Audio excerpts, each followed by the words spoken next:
अस्त्र मिसाइल के लिए डीआरडीओ की तरफ से नए इजेक्टर या इजेक्शन लॉन्चर को बनाने का असली मकसद क्या है। चाइना की तरफ से अभी हॉट स्प्रिंग, गोगरा और डेप्सैंग सेक्टर से पीछे जाने के लिए मना करने के बाद लद्दाख बॉर्डर में अलग अलग Chinese surface to missile system को डिप्लॉय करके रखा गया है। भारत और पाकिस्तान के बीच अचानक से सीज फायरिंग एग्रीमेंट करना और शांति से बातचीत शुरू करने के पीछे असल में किसका हाथ हो सकता है। INS विराट को अभी फाइनली डिसमेंटल करने का फैसला किया जा रहा है, क्योंकि सुप्रीम कोर्ट का यह कहना है कि अभी इसे सेव करने के लिए बहुत ही देर हो चुकी है। और अंत में क्या सच में पाकिस्तान की तरफ से भी रशिया से S-400 सिस्टम को खरीदा जाने वाला है? ऐसे ही कुछ और खबरों के बारे में हम आज की वीडियो में बात करने वाले हैं। नमस्कार दोस्तों, मेरा नाम है अंशुमन नायक और आप सभी का बहुत बहुत स्वागत है इंडियन डिफेंस न्यूज के डिफेंस टॉक सीरीज में, जहां पर हम रोज नए नए डिफेंस अपडेट्स के बारे में बात करते हैं। तो चलिए देर न करते हुए आज की वीडियो शुरू करते हैं।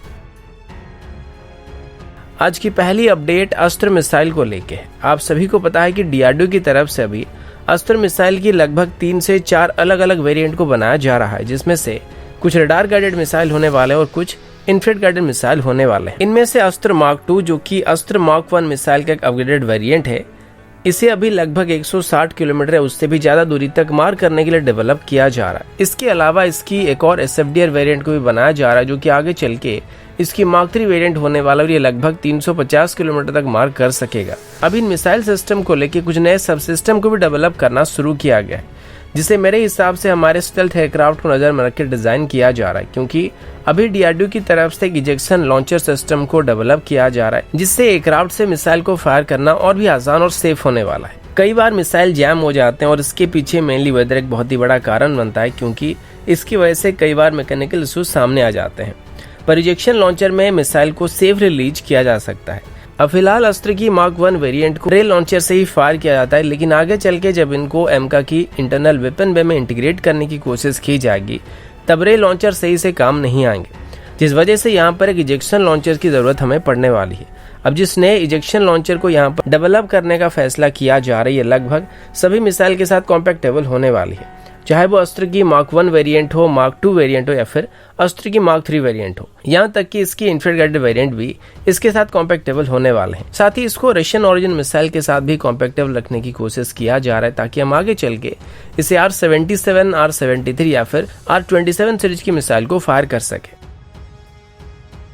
अगला अपडेट भारत और चाइना को लेके है। जैसे कि अभी हाल ही में भारत और चाइना के बीच बॉर्डर डिस्प्यूट को लेके 11th राउंड की मीटिंग को अरेंज किया गया था। अब इसमें हॉट स्प्रिंग और गोगरा सेक्टर में डिसएंगेजमेंट प्रोसेस को लेके बातचीत होने वाली थी, लेकिन लगभग 13 घंटे तक चली मीटिंग के बाद चाइना की तरफ से इन सेक्टर से अपने ट्रूप्स को पीछे ले जाने के लिए इनकार कर दिया गया था। इसके अलावा गवर्नमेंट की तरफ से बताया गया कि इन सेक्टर्स में अभी और स्पेशली लद्दाख से जुड़े हुए उनकी चाइना बॉर्डर के करीब अभी चाइना की तरफ से अपनी HQ-9 एयर डिफेंस सिस्टम को डिप्लॉय करके रखा गया, जो कि normally Russian origin S-300 system की कॉपी है, लेकिन फिर भी इनकी रेंज लगभग 250 किलोमीटर तक होने वाली है और ये इंडियन एयरफोर्स की फाइटर जेट के लिए एक सीरियस खतरा पैदा कर सकते हैं। पर इंडियन एयरफोर्स की तरफ से बताया गया कि वो लगातार चाइना की तरफ से जो बॉर्डर में डिप्लॉयमेंट किया जा रहा है, फिर एयर डिफेंस यूनिट को डिप्लॉय करके रखा जा रहा है, उसके ऊपर नजर रखा गया है। स्पेशली जितने भी एयर डिफेंस सिस्टम अभी चाइना और लद्दाख बॉर्डर में डिप्लॉय किया गया है, उन सभी को अभी रेगुलर बेसिस पर मॉनिटर किया जा रहा है। अभी इंडियन एयरफोर्स के मुताबिक चाइना की तरफ से अभी HQ-9 के अलावा HQ-22 और उसी सीरीज की और भी कई सारे एयर डिफेंस सिस्टम को लद्दाख बॉर्डर में डिप्लॉय किया गया है। अब भारत की तरफ से चाइना को सीधे तौर पर बता दिया गया कि अगर चाइना की तरफ से अपने ट्रूप्स को इन सेक्टर से पीछे नहीं लिया जाता है, तो हमारे तरफ से भी कोई भी डिसएंगेजमेंट नहीं होने वाली है और हम भी पीछे नहीं जाने वाले। यानी कि अभी भी भारत और चाइना के बीच डेप्सैंग, हॉट स्प्रिंग और गोगरा सेक्टर को लेकर अभी भी मतभेद चल रहा है।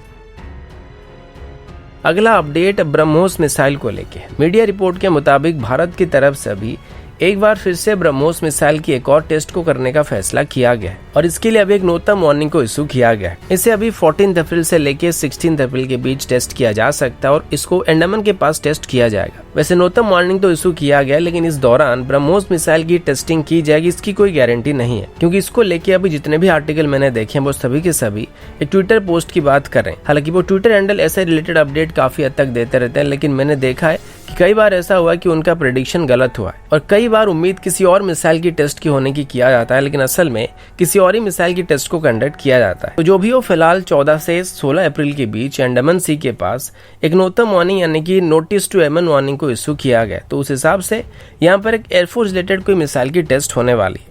अगर यहाँ पे नेवर वार्निंग दिया गया होता तो ये नेवी से रिलेटेड होता। तो यहाँ पर अगर ब्रह्मोस मिसाइल की टेस्टिंग होने वाली है तो वो ब्रह्मोस मिसाइल की एयर लॉन्च वेरिएंट की टेस्टिंग होने वाली है। अगला अपडेट भारत और पाकिस्तान को लेके है। आप सभी को पता होगा कि अभी अचानक से भारत और पाकिस्तान के बीच शांति कायम करने की प्रक्रिया को शुरू कर दिया गया है। कुछ महीने पहले जब LOC में ताबड़तोड़ फायरिंग वगैरह चल रही थी, अभी वो एकदम से शांत पड़ा हुआ है और खुद पाकिस्तान के army chief general Bajwa Bharat के साथ शांति कायम करने की बात करते हुए नजर आ रहे हैं। तो सबके मन में यही सवाल है कि इसके पीछे असली कारण क्या है। कुछ दिन पहले खबर सामने आया था जहां पर ये बताया जा रहा था कि भारत और पाकिस्तान के बीच अभी जो शांति कायम करने की बात चल रही है इसके पीछे UAE है। लेकिन मुझे अभी इसको रिलेटेड एक और आर्टिकल मिला था जिसको एक ब्रिगेडियर रैंक के ऑफिसर ने लिखा है, जिसमें ये बताया गया है कि जैसे ही लद्दाख में भारत और चाइना के बीच तनाव बढ़ा था, उसके तुरंत बाद ही LOC में भी धीरे धीरे तनाव बढ़ने लगा था और ये पाकिस्तान जानबूझकर करने लगा था, क्योंकि उसे पता था कि अगर भारत और चाइना के बीच जंग होता है तो इससे पाकिस्तान फायदा उठा सकता है। लेकिन जापान की तरफ से चाइना को सेनकाकू आइलैंड के पास काउंटर किया जाने लगा। साथ ही साउथ चाइना सी में फिलीपींस और वियतनाम जैसे देश की तरफ से भी चाइना के खिलाफ एकजुट होने की खबर सामने आने लगी और ताइवान को लेकर वहाँ पे तनाव काफी बढ़ गया था। वैसे इन सभी देशों के साथ चाइना की बॉर्डर इशू है। इसके अलावा भारत लगातार कोऑर्डिनेशन के साथ मिलकर जॉइंट एक्सरसाइज को कंडक्ट कर रही थी और ऊपर से चाइना के ऊपर प्रेशर भी बन रहा था कि अगर वो भारत पर हमला कर देता है तो हो सकता है सभी कोऑर्डिनेशन और इनके साथ मिलकर फ्रांस भी चाइना के खिलाफ आवाज उठा सकता है। यानी कि जियोपॉलिटिकल लेवल में चाइना के ऊपर प्रेशर बन रही थी, जिस वजह से चाइना भारत के साथ चल रही बॉर्डर टेंशन को अचानक से ही खत्म करने का फैसला किया। और आपको ये बात भी पता होगा कि जब कई राउंड की बॉर्डर मीटिंग के बाद कोई भी फैसला नहीं होता था, लेकिन अचानक से चाइना की तरफ से पीछे जाने का फैसला किया गया था। इसके बाद अच्छी तरीके से एक बार चाइना को पता लग गया कि अगर भारत और पाकिस्तान की भी जंग होता है तो इसमें चाइना भी शामिल हो सकता है और अगर चाइना इसमें शामिल हुआ तो अगेन सेम प्रॉब्लम क्रिएट होने वाली और भारत को दो तरफ से घेरने की चक्कर में चाइना को 3 से 4 फ्रंट का सामना करना पड़ेगा। इसी वजह से चाइना की तरफ से पाकिस्तान के ऊपर प्रेशर डालना शुरू कर दिया गया कि वो LOC में तनाव को कम करे और वो UAE नहीं था बल्कि वो चाइना ही था, जिसके कहने पर पाकिस्तान अभी भारत के साथ शांति से बातचीत करने की कोशिश कर रहा है और अपनी सभी आतंकवादी हरकतों को अभी फिलहाल बंद करके रखा हुआ है। अगला अपडेट INS विराट को लेके। आप सभी को पता है कि INS विराट को अभी डिसमेंटल करने की प्रक्रिया को शुरू कर दिया गया है।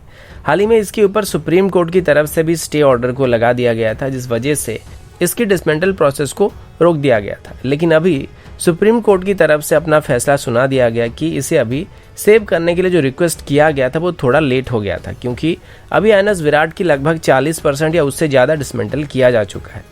तो इससे दोबारा रिस्टोर करना काफ़ी मुश्किल काम है। इसी वजह से अभी सुप्रीम कोर्ट की तरफ से जो अपना स्टे ऑर्डर दिया गया था उसको हटाने का फैसला किया गया है। अब ये बात भी सच है कि अभी हम कुछ नहीं कर सकते, लेकिन अभी मैं आपको कुछ बातें बताने वाला हूँ जिसे सुनने के बाद आप सब अपना अपना ओपिनियन दे सकते हैं। सबसे पहले तो शुरुआत में श्रीराम ग्रुप की तरफ से INS विराट को ऑक्शन में खरीदा गया तो उन्होंने इसके लिए लगभग 38 करोड़ पे किया था। इसके बाद इसको टो करके गुजरात के आसपास कहीं पे लेने में इनको और 12 करोड़ लग गए थे। लेकिन जब एनवीटेक की तरफ से इसको खरीदने के लिए श्रीराम ग्रुप को 100 करोड़ ऑफर किया गया तो श्रीराम ग्रुप की तरफ से ये कहा गया था कि वो इसे किसी और थर्ड पार्टी को बेच नहीं सकते, क्योंकि एक नेशनल प्रॉपर्टी था। तो अगर गवर्नमेंट की तरफ से यहाँ पे NOC दिया जाता है तो तब जाके इसको वो बेच सकते हैं। लेकिन इसी बीच जब एनवीटेक की तरफ से कोर्ट के पास जाके इसके लिए NOC लाने की प्रक्रिया को शुरू किया गया और कोर्ट की तरफ से गवर्नमेंट को इसके लिए NOC देने के लिए नोटिस दिया गया, तो गवर्नमेंट की तरफ से ये बता दिया गया कि अभी इसका ऑक्शन किया जा चुका है, तो इसका गवर्नमेंट के साथ कोई लेना देना नहीं है। तो इसके जो मालिक है वो अपने हिसाब से जो चाहे इसके साथ कर सकते हैं और इसमें गवर्नमेंट का कोई लेना देना नहीं था। और फिर जब एनवीटेक की तरफ से यहाँ पे श्रीराम ग्रुप के पास आके दोबारा उनसे अप्रोच करने की कोशिश की गई तो तब तक उन्होंने INS विराट के लगभग 20 से 30% तक डिसमेंटल कर दिया था। यानी कि उन्होंने यहाँ पे थोड़ा सा भी वेट नहीं किया कि गवर्नमेंट की तरफ से क्या डिसीजन लिया जाता है, फिर एनओसी वगैरह दिया जाता है, और तब जाके एनवीटेक को कोर्ट के पास दोबारा जाना पड़ा ताकि वो इसकी डिसमेंटल प्रोसेस को रोकने के लिए स्टे ऑर्डर लगा सके। लेकिन तब तक काफी देर हो चुकी थी। मैं इस पर आपको कई दफा बता चुका हूँ और शुरू से लेके आज तक सभी खबर मैं आपको बता चुका हूँ, और मुझे ऐसा लगता है कि श्रीराम ग्रुप चाहता ही नहीं था कि वो INS विराट को एनवीटेक को बेच दे या इसे म्यूजियम के तौर पर कन्वर्ट किया जाए।